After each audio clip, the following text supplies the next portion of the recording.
A ver, grandes, ¿cuántos le quieren dar un aplauso a Jesús? Nosotros podemos aplaudir y gritar, ¿verdad, amigos? ¿Qué? ¿Cantamos? Un aplauso fuerte y gritamos a la de 3. 1, 2, 3. ¡Yeah! ¡Ganamos! Eres todo poderoso. Fuerte.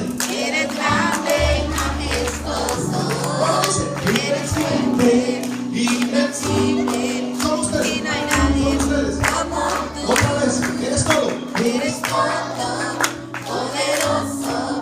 Eres grande y majestuoso. Eres fuerte.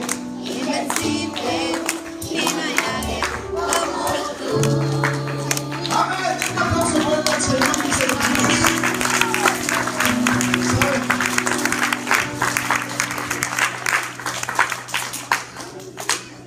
Es lo más hermoso que Dios nos ha regalado. Y como papás, yo pienso que cada uno de los que estamos aquí estamos orgullosos de ellos.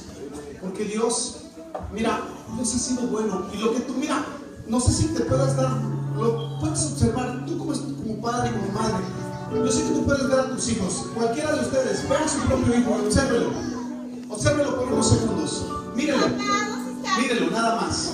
Mira, ¿sabes?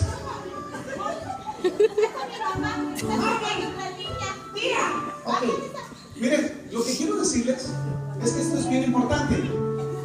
Lo que ustedes hoy están viendo en estos últimos segundos es la imagen que ustedes van a recordar dentro de unos cuantos años. Es la imagen que yo voy a recordar. Y yo te pregunto, ¿dónde está esa imagen? El día de mañana es que Dios nos guarda. En su mano esta imagen, Dios la guarda. Nosotros la podemos tener en una fotografía y decir, así estaba de chiquita mi niña. ¿Se recuerdan? Mi niño. Pero Dios tiene su imagen en la eternidad.